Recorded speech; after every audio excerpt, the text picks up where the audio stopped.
Good afternoon and welcome to today's Income Wednesday webinar. My name is Prakash Vijayanath. I'm a senior analyst here at OptionsPlay, and today I'm going to be going over covered call writing. So a very powerful income generating strategy. And I know we did touch on this strategy a couple of weeks ago when we went over the wheel strategy. This is one of the main components to the wheel strategy. But for today's webinar, we're going to be going into covered calls in a bit more detail. So quite a lot to get through today. And before we get started, just a quick disclaimer. The types of securities, forms, and research tools used in this video are for demonstration purposes only and should not be considered a recommendation by OptionsPlay or a solicitation or an offer to buy or sell any securities. This video is not intended to be used for individual tax, legal, or investment planning advice. All examples are for illustration purposes only, and examples do not include any commissions or fees.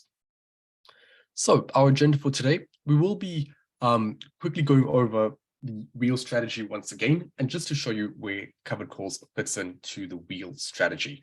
I know we covered this in depth, the wheel strategy in a bit more depth a couple of weeks ago, but for today's webinar, the focus will be on covered calls. We just want to make sure that you get a good idea of what the overall picture is. We're taking a look at what exactly is a covered call. So some basic definitions for those of you that are new to covered call writing. We'll look at a covered call example. We'll also go over the optimal covered call. That's with relation to the expiration date and strike price. And this part of the webinar is really the most important part of today's webinar because the strategy is very much dependent on the strike price selection and the expiration date selection. So we will be taking a good deep dive into that, and we'll be spending quite a bit of time on the optimal covered call setting. From there, we'll be moving on to covered call scenarios. So the overall trade management for covered calls, what happens if the stock rallies, what happens if it goes neutral, what happens if it declines. And we'll take a look at some tools for covered calls as well. So the main question that I want to help you answer today is how can I generate a consistent additional yield on a portfolio using options? Now, a pretty loaded question, but hopefully after today's webinar, you get a better idea of how covered call writing can help you generate a consistent income stream for the underlying shares that you already own in your portfolio.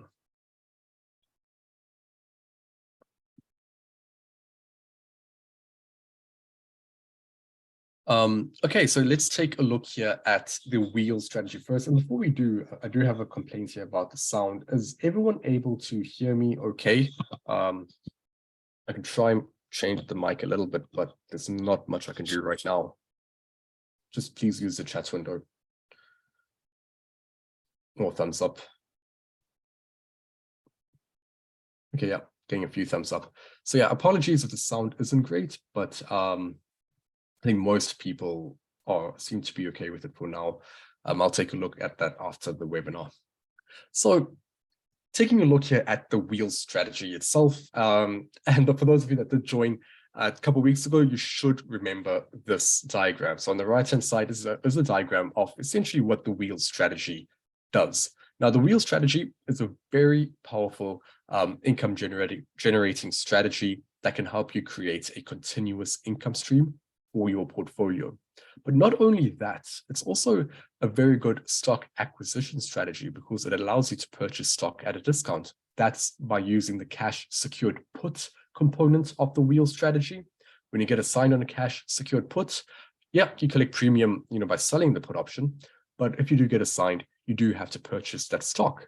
Now, remember, when it comes to a cash secured put, you only want to sell put options on stocks that you are bullish on, or you have a long-term bullish view on, because you do want to actually own those underlying shares.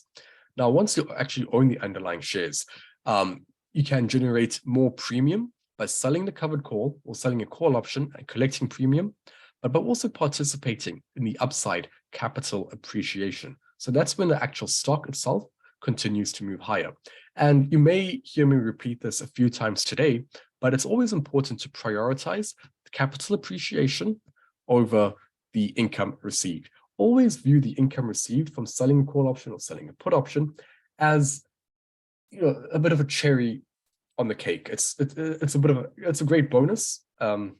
It's like dividends almost, like it's a good bonus to have. But at the end of the day, you want those underlying shares to continue to move higher, because that's where the real gains lie, is when those shares, those 100 shares that you own, which is by far your biggest risk, also provides the biggest reward. The income generating aspect of the wheel strategy and of the covered call as well is simply an added bonus. Now, like I said, once you own the stock, you have to sell a covered call and you collect premium. From here, there's essentially one of two outcomes that can happen. One is that, and this is a more common one, especially when you use the optimal covered call settings, which we will get into in a few minutes. But the most common outcome is that the underlying stock does not rally to the strike price, or in other words, the call option expires worthless. Now, in this case, you get to keep the full premium, and you simply rinse and repeat the strategy. Every time the call option expires worthless, you can sell a new call option and collect even more premium. This means that you are generating a consistent income stream, and you're also using that premium that you collect, or the income that you receive, to offset your initial cost basis of purchasing those 100 shares of the stock. Now, the second outcome that could happen is, let's say the underlying stock does eventually rally, and it does hit that strike price at, on or just before expiration. Now, in this event, you'd most likely get assigned. In this case, you would have to sell your stock. You are obligated to sell your stock, and you do participate in the capital appreciation until that strike price, and you sell your stock. Now, this is not a negative outcome, and many people do view assignment with, as a negative outcome, and only naturally. I mean, it's normally when you trade options, you don't really want to get assigned. Whereas when it comes to the wheel strategy and covered calls as well, you actually don't. You welcome assignments, especially for cash secured puts, more so for cash secured puts. But even for covered calls, you can welcome assignment, because it allows you to participate in a capital appreciation. And by using the correct or the optimal covered call, what you'll notice is that you actually tend to make a very big profit on the upside of the stock purchase and selling that stock itself. So you'll understand what I mean a bit more once we go over the optimal covered call. Now, taking it back to basics, we have our 4 basic strategies here. On the bottom half, we have the bearish strategies, short calls and long puts. And on the bullish side, we have the bullish strategies, long calls and short puts. Now, the covered call does relate quite a lot to the short call, because in essence, you're very much doing the same thing. You're simply selling a call option. This is sold for a premium. And this means that you are obligated to sell 100 shares of the underlying asset if you get assigned. So you are not the driver in this scenario, you are the passenger. You have no control over whether you get assigned. That lies with the option buyer. But if you do get assigned, you are obligated to sell your shares. But the upside is that you are receiving a premium for selling the call option or selling the put option. Whenever you sell an option, you do receive some premium. So what is a covered call? Now, a covered call does require one prerequisite, and that is to own 100 shares of an optionable stock or an ETF. That is the first prerequisite. You cannot do a covered call without that. From there, you would sell a call option using that stock or ETF as collateral, and in doing so, you receive a premium. That is the income generating component of the covered call. This creates an obligation to sell the stock or the ETF at a specific price. Now, if you take a look at the right-hand side, you'll see the profit and loss diagram for this strategy, and you'll notice it's bullish, despite the fact that selling a call option, based on the last slide, is bearish. This is actually a bullish strategy. So the further the underlying moves, or the higher the underlying moves, the more profitable this overall trade becomes. You might be wondering why. Well, when it comes to the overall covered call strategy, there's actually 2 components, not just one. The 2 components are being long 100 shares of an underlying stock, and that is represented by this blue dotted line. The other component is to sell that call option. And this is what I mean by you always want to prioritize the capital appreciation, is because that this strategy is still bullish. The gains that you receive from capital appreciation on those shares will far outweigh the premium that you receive from selling a call option. Selling a call option is simply used as an added bonus. Now, the blue line here is the underlying stock. As you can see, the higher the underlying price moves, the higher the profit here on that blue line. And that's just a simple stock purchase, right? $1-for-$1 exposure. Now, when it comes to the actual diagram for the covered call strategy itself, you'll see that profits are actually capped in this case, and they are capped at the call option strike price. That is your max gain. So if, for example, I purchased stock ABC at $100 a share, and I sold a 110 call option, I do have bullish exposure up until 110, and then from 110, because that's my strike price, my profit is actually capped. And that is because if ABC rallies past 110, I would most likely have to sell. I have to sell my underlying shares because I'll get assigned above 110. Now you might be asking, oh, why would I do that? Well, that's to generate premium. I generate that income. I generate a premium by selling a call option. And you'll see what this does is it actually improves the risk to reward for the overall trade by reducing your break even. So you initially, by purchasing the shares at 100, your break even was here. But now by receiving premium and you use that to offset the break even, your break even moves to the left. It's reduced, and therefore it offers a better risk to reward for the overall trade setup. So if we take a look here at stock ABC, for example, currently trading at 35. And let's say you have a bullish view here on ABC. Actually, I should say ABC there, not Uber, but now you know what stock it is. Let's say you have a bullish view here on ABC at 35. You purchase 100 shares of ABC at $35 a share. You have a price target of 50. So bullish view up until 50, and that's where you want to sell. And therefore you place a sell limit order at $50. Pretty simple. What does this mean? It means that your risk is $35 a share, right? You could lose $35 a share if ABC declined to zero. Highly unlikely, but still a possibility. Your reward is going to be $15 a share. You're purchasing at 35, you're selling at 15. And in terms of your exposure, you get to collect dividends up until and exposed up until ABC reaches $50 a share. Now, that's a stock investor, a stock-only investor. Now, if we look at a stock and options investor, so someone who's using a covered call strategy, for example, they have the exact same view. They are bullish on ABC, buy 100 shares at $35 a share. And from there, they have a price target at $50 a share, and would, instead of placing a sell limit order, they would place they would sell a $50 strike call option for $2 a share. So what does this mean? It means that your risk has actually been reduced from $35 to $33 a share because you receive $2 a share in premium, or 200 in total. Remember, we're working in each contract is 100 shares. Now, in terms of your reward has also improved, because if your risk has been reduced from 35 to 33 and you're selling at 50, therefore your reward will naturally increase by $2 to $17 a share.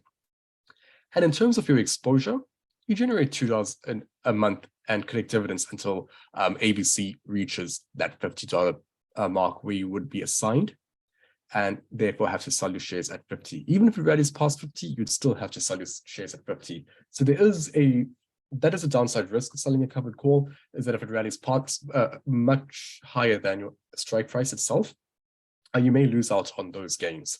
But again, that risk can be minimized by utilizing the optimal covered call settings. So speaking of, the most important part of today's webinar, in my opinion, and that is the optimal covered call. Now, that is in reference to strike price selection and expiration selection. We've done a lot of the heavy lifting for you. We've done a back test from 2008 all the way up until 2022 to look at what are the optimal settings for income and especially covered calls. And in terms of the days to expiration, for longer term gains or good gains over the long term, the optimal expiration date is around 45 days until expiration. If you go, let's say 90 days until expiration, what you'll find is that, yes, you generate a lot more premium by selling that call option, the exact same strike at 90 days to expiration, as compared to 45 days to expiration. But the time decay does not really kick in. So you wait, there's a very long time to wait and essentially do nothing. Because time decay hasn't kicked in, it's not working in your favor. And time decay should be working in your favor, but it should be eroding the option value so you can buy to close it at a much later date for less than you sold to open, or it expires worthless. That's the goal of the short call, remember? But at 90 days to expiration, there's very little time decay, and it's simply not worth it. You're waiting too long for too little premium. If you go on the other side of the spectrum and go a short amount of days till expiration, you'll notice that time decay does definitely accelerate quite significantly, but you are not receiving enough premium to warrant the risk of potentially selling 100 shares of the underlying asset. So 45 days is the sweet spot where time decay starts to accelerate, but you still receive a nice bit of premium for taking on the risk of selling 100 shares of your stock, right? So when it comes to optimal expiration, 45 days is that sweet spot. Now, when it comes to the optimal strike price, that's a different story. And this is a very more difficult concept to understand for some people. So we have three different strikes here. We have the 4150 strike that collects 39 cents, or 39 cents per share, so 39 in total. This is the 15 delta, and it is represented by a raw return of 1.12%. The annualized return here is 9.7%, and that is the 15 delta strike. So we all know the definition of delta is that it measures how much the option value will change based on a $1 move of the underlying.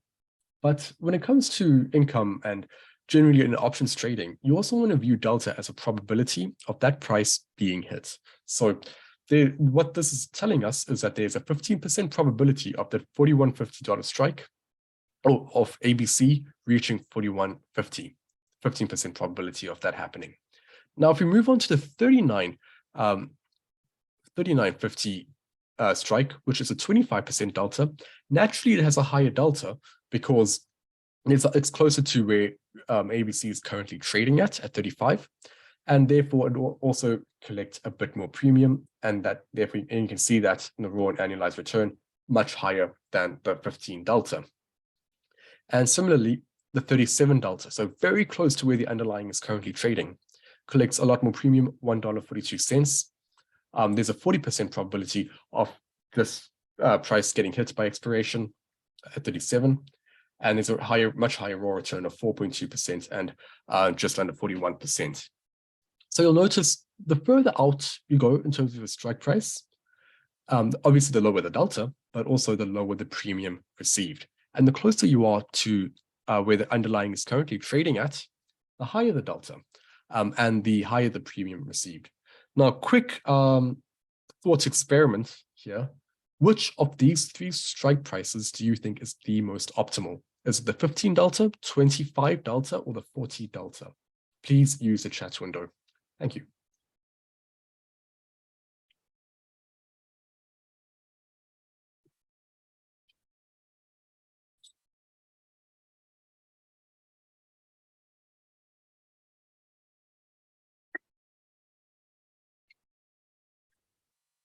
Okay, interesting. So most people actually said the 15 delta.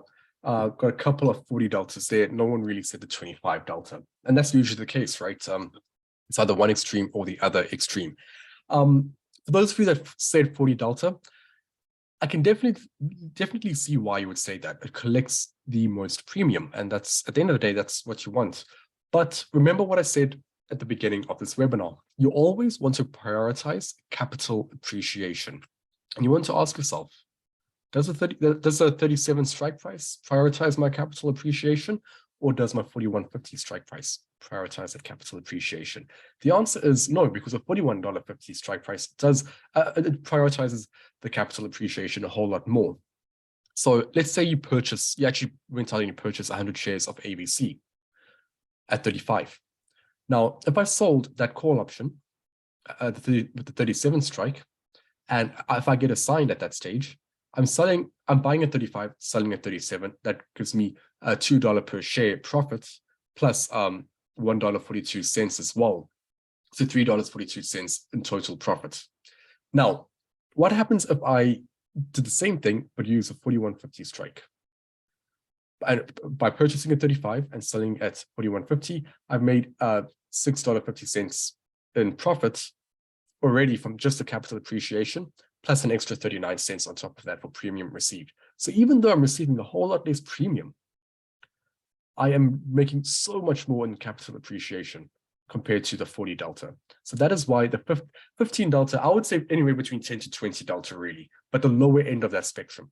The 15 delta is the sweet spot for the optimal covered call because it allows for that room for capital appreciation, but also still generates a good chunk of premium as well. All right, so let's move on to some trade management here for covered calls. So we have our same example of ABC. What happens if the stock rallies? Now, this is by far the most frequent question that I have received from people wanting to trade or sell covered calls. And, you know, the easiest answer I could say is simply just sit on your hands and wait. The reason for that is, let's say you sold a covered call and in the next couple of days, it has rallied significantly. It has even rallied past your strike price. You're worried about assignment.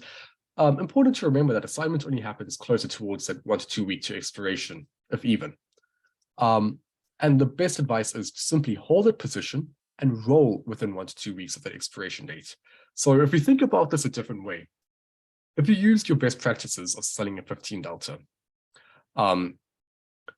let's say there, and let's say in the next couple of days or week, in the week, ABC has rallied all the way towards the 41.50 strike, which was our 15 delta, chances are it is in such a short period of time, chances are it is overbought. It is approaching an overbought condition. And therefore, there's a higher probability of a move lower. It might just be a retracement lower before another move higher, but it allows by sitting on your hands and actually just waiting and doing nothing and waiting for that pullback, it allows you to, one, give you more time to make a decision on whether you want to close this or whether you want to roll this position.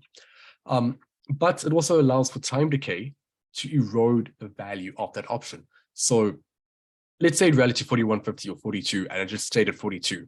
You still have assignment risk, but the actual option value, that extrinsic value of that option, will erode with time. So it allows you to purchase it back for much less than you would have had to purchase it back for a few days ago. So let time decay do its thing and erode the value of the option. Or you could, most likely you tend to see a bit of a pullback, maybe even below that strike price. But it buys you some time to evaluate what to do with that position. Do I want to close it or do I want to roll it? Rolling is simply buying to close and selling to open simultaneously. Or in other words, if I sold to open a call option, I'm going to buy to, if I'm going to roll the position, I would buy to close it for how much ever it's worth, and then sell to open another call option simultaneously. Now, this is, you still have to keep in mind the best practices when doing it. So if I'm rolling and when I open a new call option, I still want to keep the 45 days to expiration and the roughly 15 delta. Rolling too early would lock in a loss on that covered call. So let time decay erode the value of that option, or let the price, even the underlying price, move lower a little bit. And again, you want to be happy if your stock is called away. You've made a nice profit on your stock, like especially if you purchased at 35 and sold at 41. Now, there are times where that may not always be the case. And in that case, it makes more sense to really be more aggressive with the rolling or just simply close it out. Let's say if you purchased it at 50. But most of the time, if your purchase price was less than what you're selling it for, it's not a bad outcome to actually be selling the stock for that profit. Now, what happens if the covered call, or sorry, the underlying moves sideways? This is by far the most stress-free outcome, but it's not the most profitable outcome. Many people get this confused because they don't prioritize the capital appreciation. Remember, you still have 100 shares of ABC. You do ultimately want this to move higher. But let's say it moves sideways. The best thing to do here is to simply hold position. There's nothing else you really need to do. Time decay will be continuously eroding the value of that option, and you can roll once you've made around 75% of the max reward on that call option. So let's say I sold a call option for $1. Now time decay kicks in, and eventually that call option is only worth 75 cents. Oh, sorry, 25 cents. That means I made a 75% of my max reward of $1, and I would look to roll that position using the same best practices of 45 days to expiration and 10 to 15 to even 20 delta if you feel like it, but somewhere along that range. There is no harm in holding calls to expiration. Again, you don't have to roll it, but what happens is, let's say if it trades sideways and there's very little extrinsic value to deplete with maybe 3 weeks to go until expiration, it makes sense to actually roll it because you're not making that much more profit. You know what your max profit is. You're not making that much more profit. It makes sense to just buy to close, sell to open, a new option, and generate even more premium. Remember to sell another covered call that following Monday after the option expiration Friday. Now, let's say the stock declines. In this scenario, it's not a great scenario. It is for the call option because this call option will naturally erode in value very quickly. And what you would do here is to simply roll down your covered call early. So you buy back at 20% of the original premium. So again, if I sold at $1 premium and it's only worth 20 cents now, which would happen very quickly if there's a strong decline, that means I would simply buy to close it. I made an 80% profit on that call option itself. And I might consider rolling that. So selling another call option with the same 15 delta strike and around 45 days to expiration. Do not let these go to expiration, lock in the gain and collect more premium. And the most important thing to actually do is to actually ask yourself, do I still want to remain invested in the stock that has now had a strong decline? Many people still do because they have a very long-term view here on the stock, but some people don't. Some people, may consider the fact that it's declining right now means that, it invalidates their bullish thesis for their trade.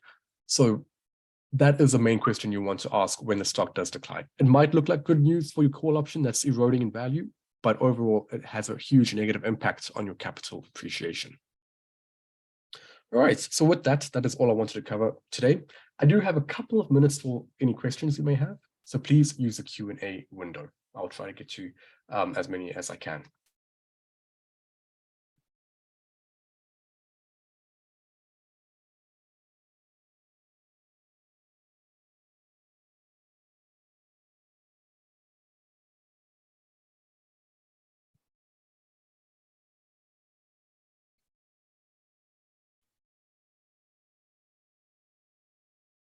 All right, if there are no additional questions, thank you so much, everyone, and I hope you all have a great remainder of the week.